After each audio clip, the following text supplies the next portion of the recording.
like to pay my respects to the traditional owners of this land, past and present, and also I'd like to thank Jax for putting this together. It's wonderful to be able to share the work that we've been doing with you. I'm going to talk to you today. You might have noticed I'm the academic in the list, in the lineup, and I will talk to you today about research because I figured that was kind of how I was positioned in the mix.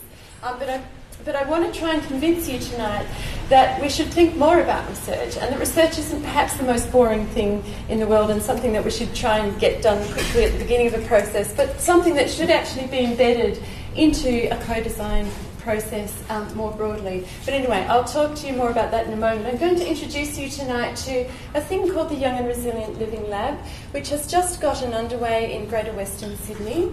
And it's sponsored by Western Sydney University, and it has a first block of funding from Google Australia.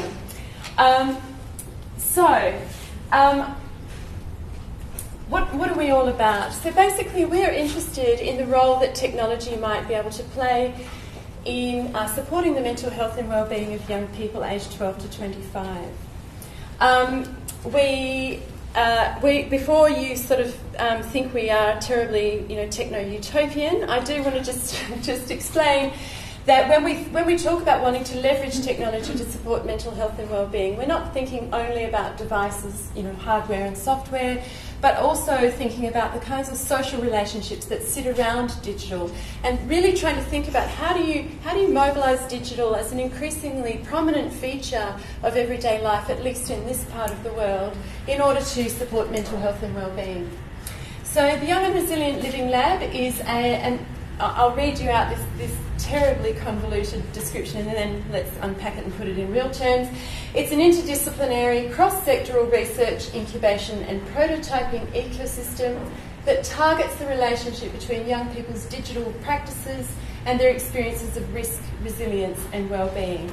So basically a living lab is I guess a living lab is one version of a social lab, or social labs and living labs have a lot of similarities.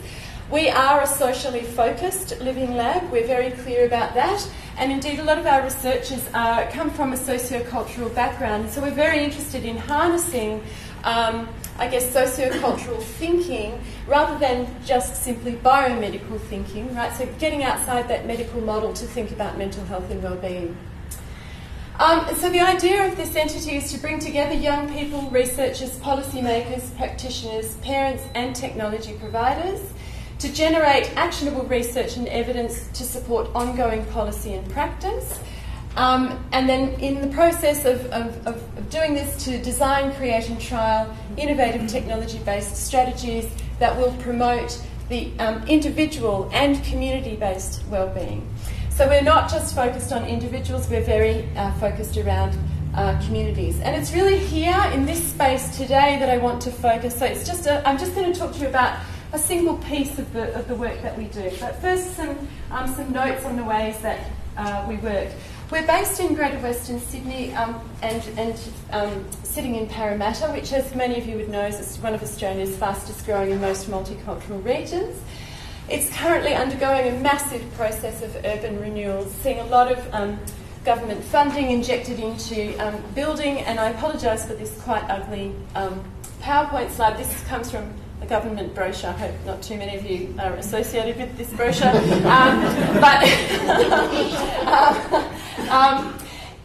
But what we're facing is the fact that the population will grow over 30% in the next 20 years, and that's going to result in a 50,000 job deficit. So some very serious issues confronting this community, and young people are really feeling the brunt of these pressures. They report to us that they're very nervous about their future and in particular their work opportunities.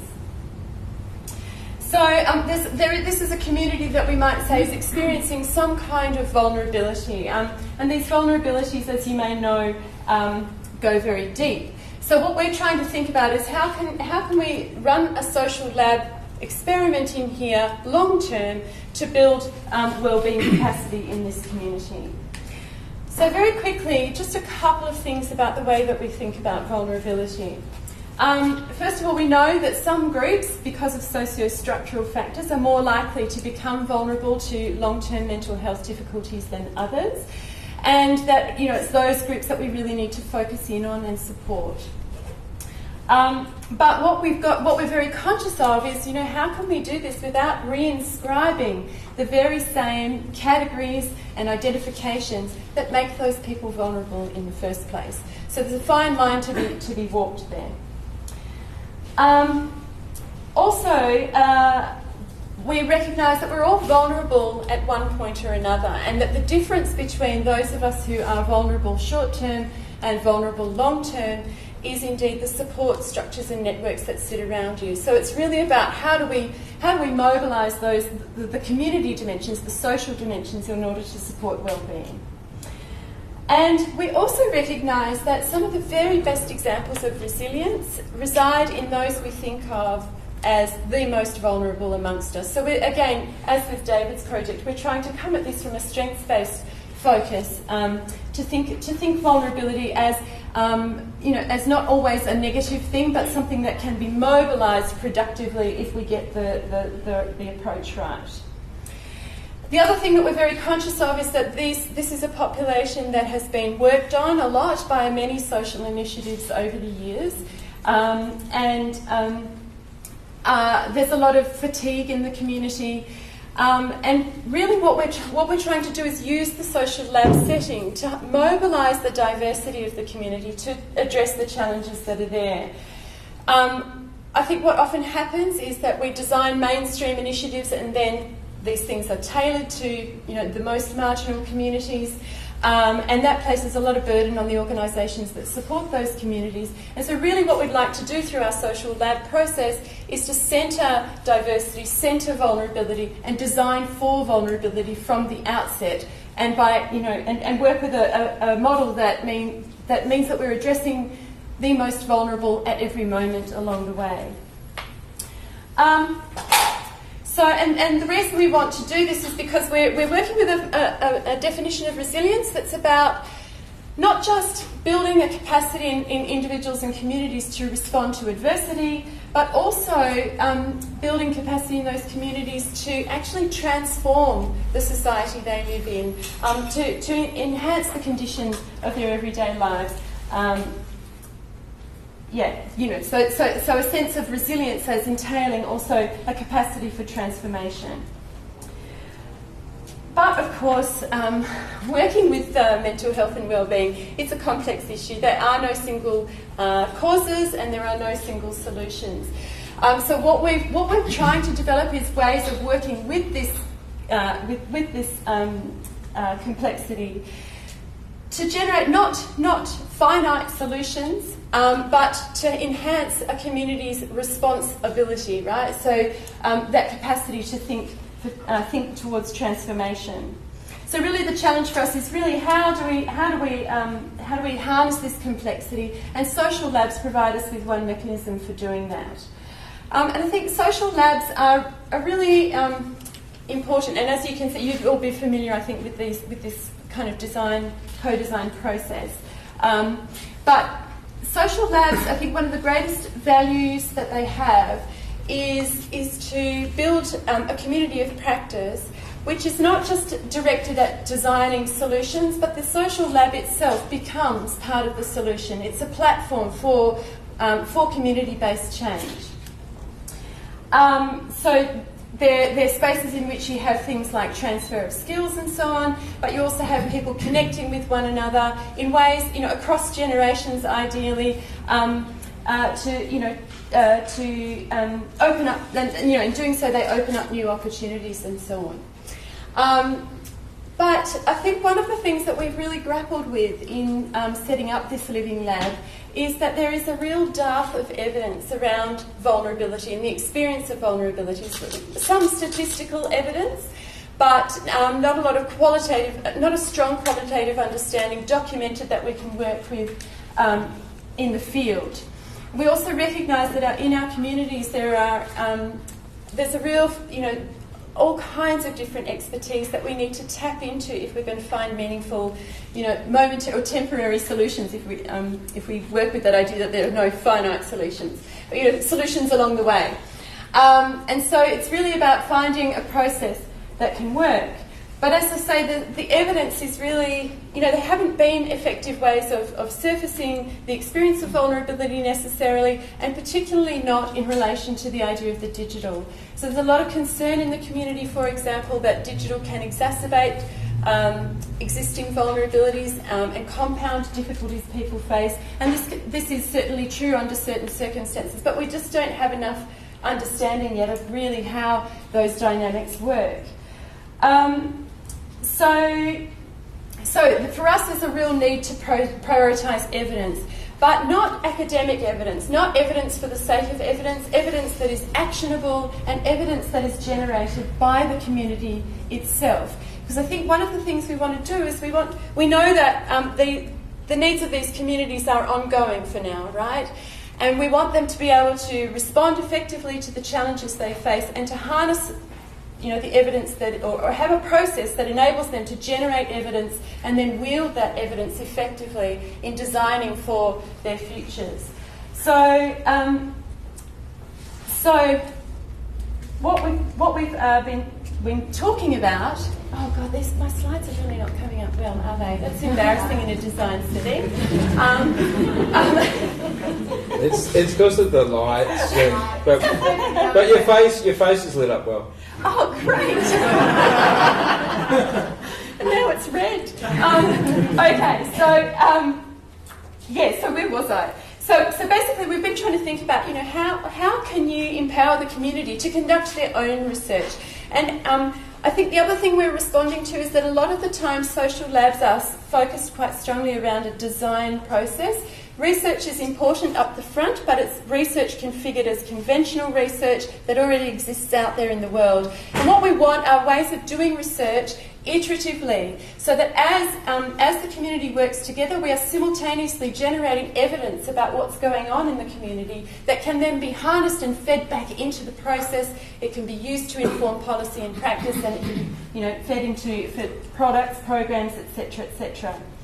We really want to think about sustainable ways of doing this, because of course we know that the sector often has very limited resources to dedicate to research and evaluation. So all of this is to say that we are in favour of a model of co-research and co-design. So co-research and co-design sitting alongside and unfolding simultaneously.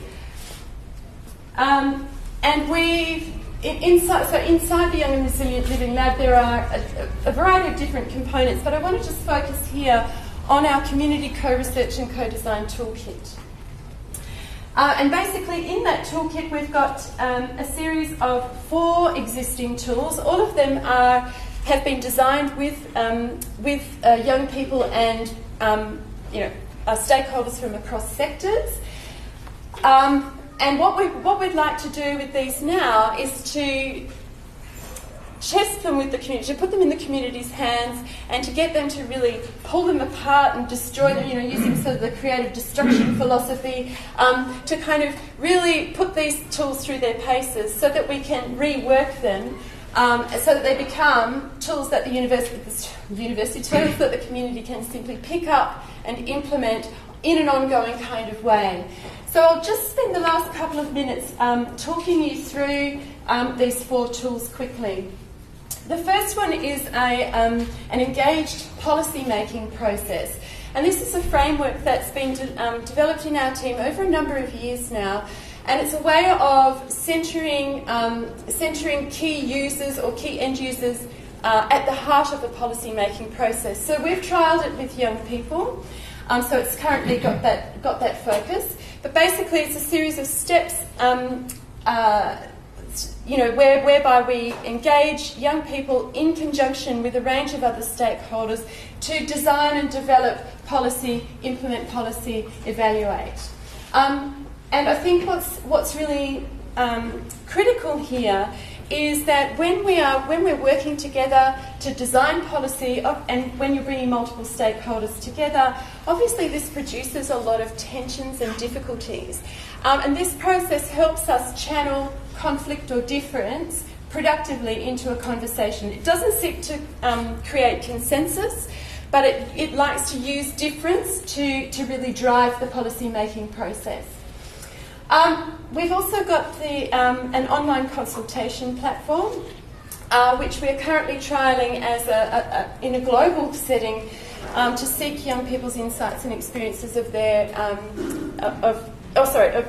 young people's insights and experiences of their rights in the digital age. But this is again a platform for encouraging multiple different stakeholders to come together and to design and deliver a series of activities to elicit community responses on particular issues. And I can say more about these in question time or afterwards if you're interested. This one here is what we've branded the Digital Capacities Profile. And basically this one is a measure of the digital capacities that communities have. It's a measure of the capacities that communities have to leverage digital technology for benefit, right? So the way it works is I think, quite groovy. Thanks, Jack.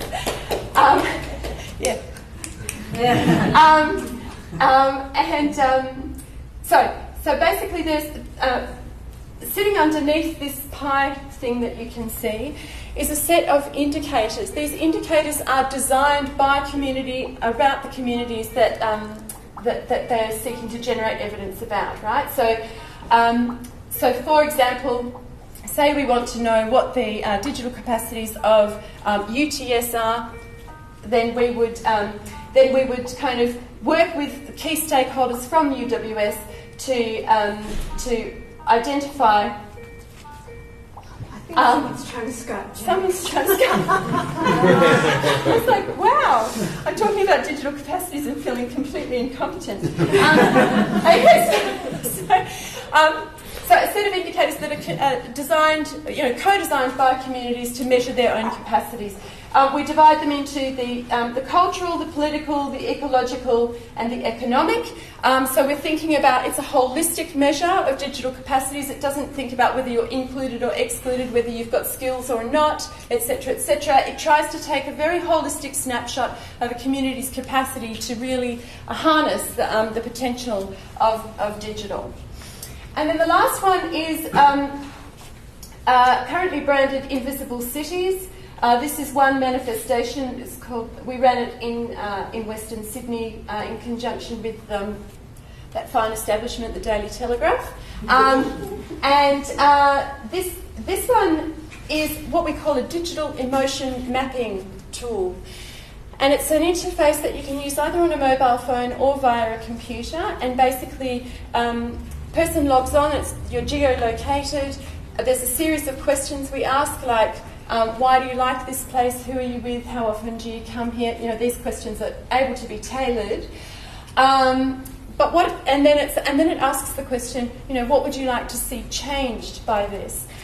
So we've been using this tool really because we know that time and place matter for mental health and wellbeing. That we know that those are two factors that greatly impact your sense of wellbeing.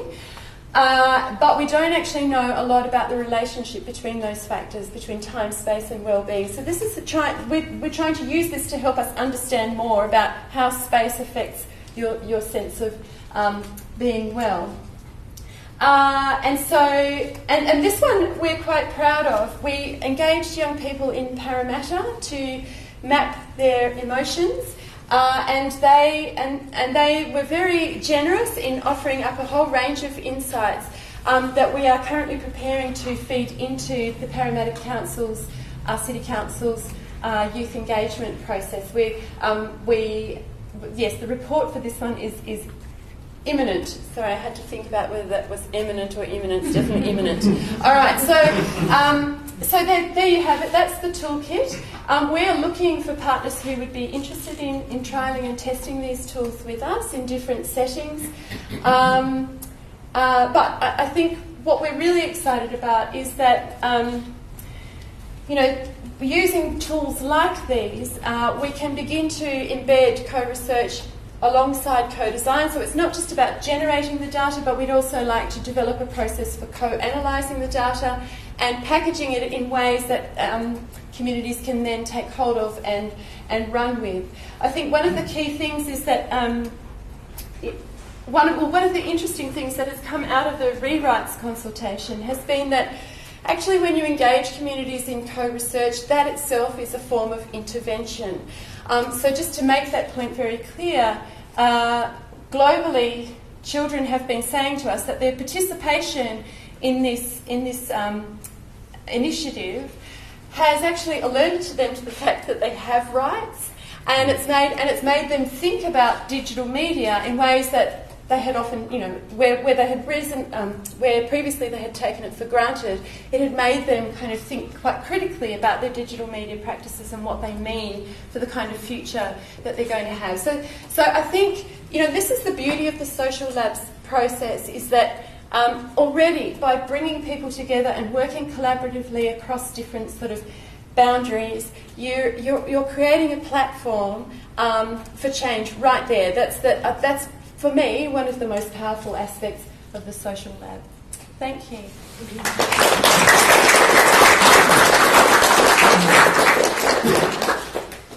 Okay.